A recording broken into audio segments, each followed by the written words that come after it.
हरे कृष्ण। 30 और 31 दिसंबर 2025 को शुक्ल पक्ष की पुत्रदा एकादशी आ रही है।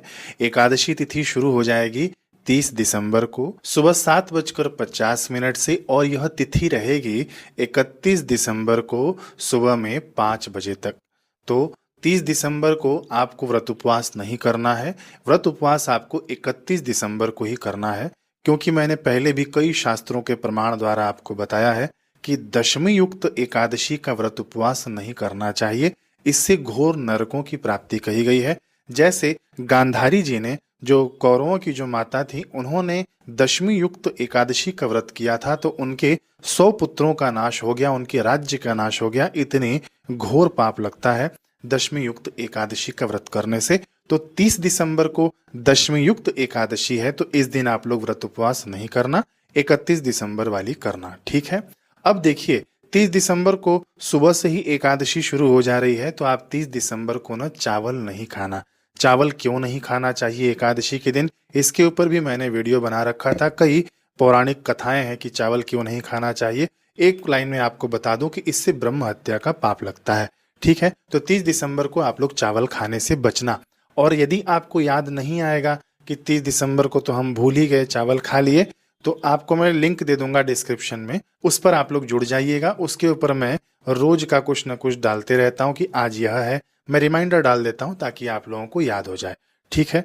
31 दिसंबर को आपको व्रत उपवास करना है, बस इस बात का आप लोग ध्यान देना। अब देखिए, ये जो 31 दिसंबर वाली जो एकादशी का व्रत हम लोग करेंगे ना, इस दिन सर्वार्थ सिद्धि योग बन रहा है। जो लोग ज्योतिष के जानकार हैं वे लोग इस बात को समझते होंगे कि यह दुर्लभ योग माना गया है, और नाम से ही पता चलता है कि सर्वार्थ सिद्धि योग, यानी इसके अंदर जो भी हम लोग कार्य करते हैं वह समस्त कार्य सिद्धता को प्राप्त होती है। मैं बताऊंगा आगे इसकी भी महिमा, लेकिन इसके पहले हम लोग एकादशी की महिमा सुन लेते हैं। देखिए, ये वाली जो एकादशी है ना, शुक्ल पक्ष वाली, इसको दक्षिण भारत में मुक्कोटी एकादशी के नाम से जाना जाता है।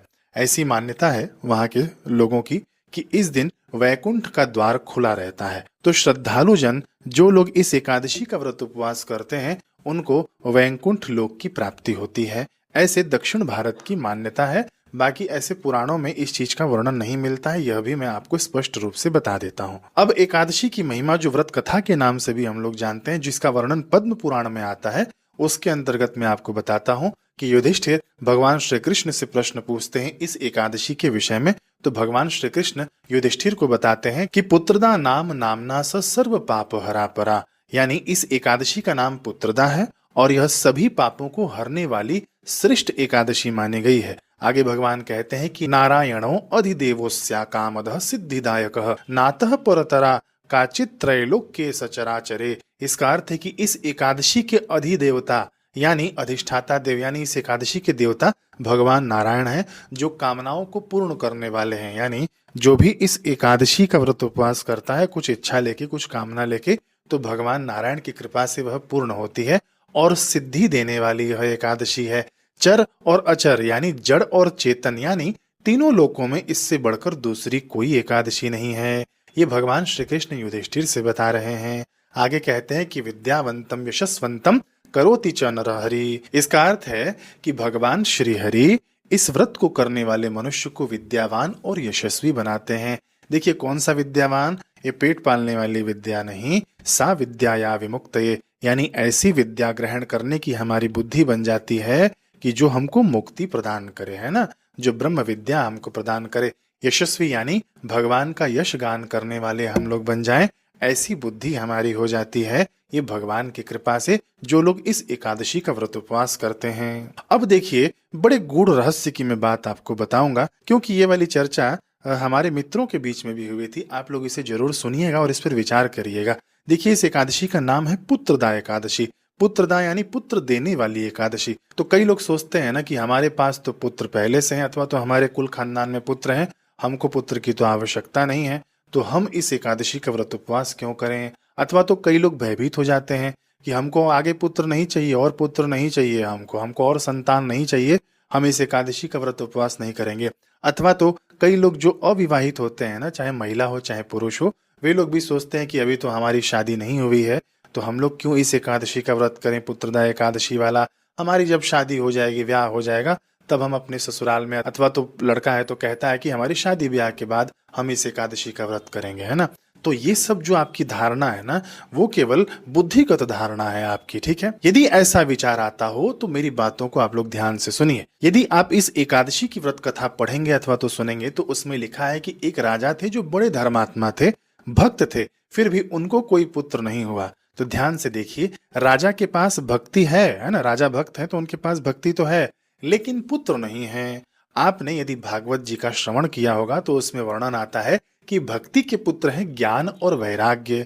तो महाराज, भक्ति की पूर्णता ज्ञान और वैराग्य से ही होती है, ज्ञान और वैराग्य से ही शोभा पाती है भक्ति यदि आपके पास है तो कथा कहती है कि राजा को कोई पुत्र न था, इसलिए वे विश्वदेव की शरण में गए, यानी संत की शरण में गए, और संत के उपदेश से उनको पुत्र की प्राप्ति हुई। तो पुत्र कौन? जो पू नामक नरक से तार दे, यानी संसार के जन्म मरण से तार दे, वह पुत्र कहा जाता है। तो महाराज, एकादशी का यही फल है, पुत्रदा एकादशी का, कि आपको ज्ञान और वैराग्य मिले, है ना। वैराग्य मिलेगा तो ही आप संसार से दूरी बना कर रख पाएंगे, और ज्ञान होगा तो ही आप उस भगवत तत्व में प्रतिष्ठित हो पाएंगे। युद्ध के मैदान में भगवान श्री कृष्ण ने अर्जुन को ज्ञान दिया, ब्रह्म ज्ञान, है ना। तो ऐसा ज्ञान और वैराग्य रूपी पुत्र हमको इस पुत्रदा एकादशी से प्राप्त होता है। भक्ति माता तो पहले से ही है, वे दोनों पुत्र भी हमको प्राप्त हो जाते हैं, ठीक है।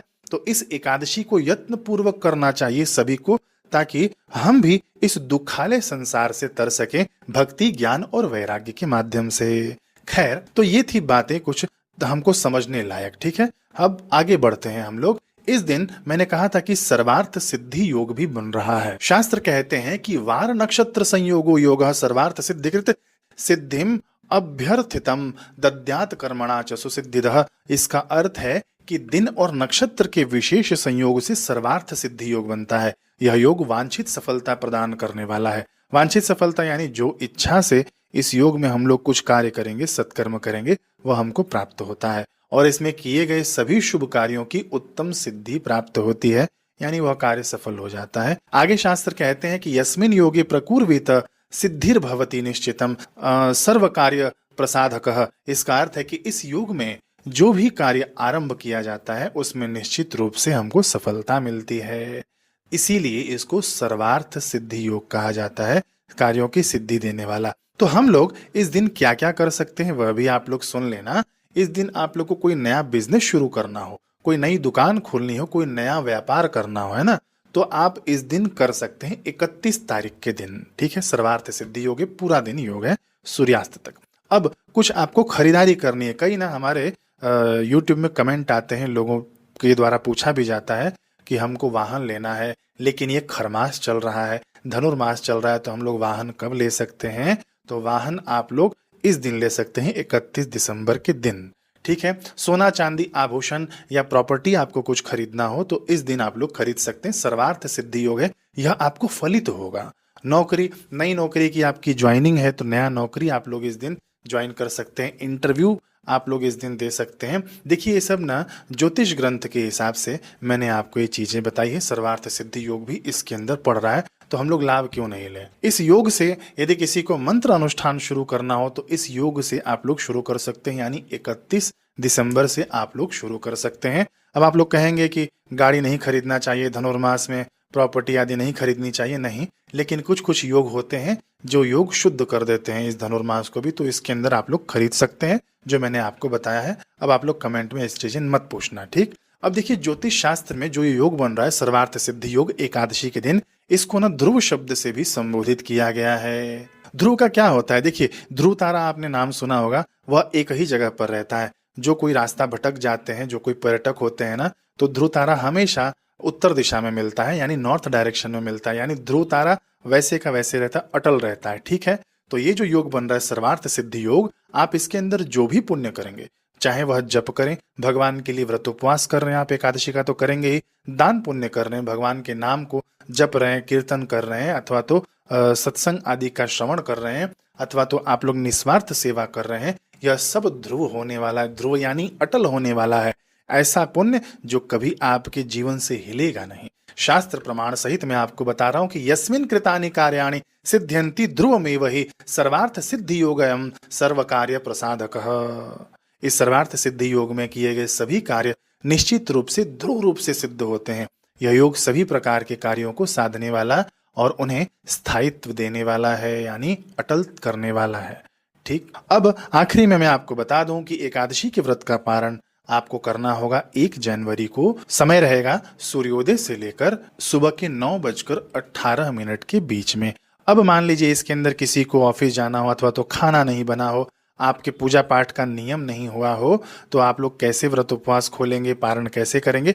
तो हाथ में आप लोग जल ले लेना, संकल्प करना। संकल्प कैसे करते हैं कि बस जल में निहारना और कह देना कि मैं इस जल के माध्यम से अपने इस एकादशी व्रत का पारण कर रहा हूं, और वह जल पी जाना।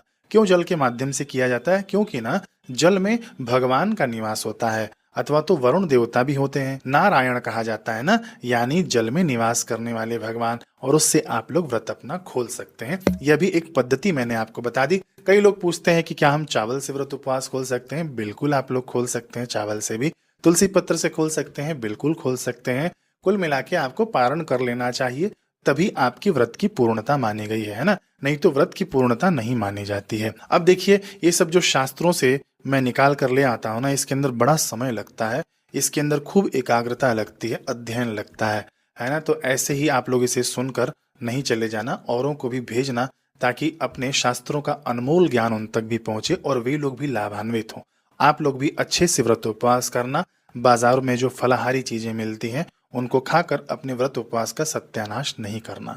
कई लोग पूछते हैं कि हम इस व्रत में क्या खा सकते हैं? फल और दूध पर रहिए, सबसे उत्तम माना गया है, शास्त्र प्रमाणित माना गया है ना।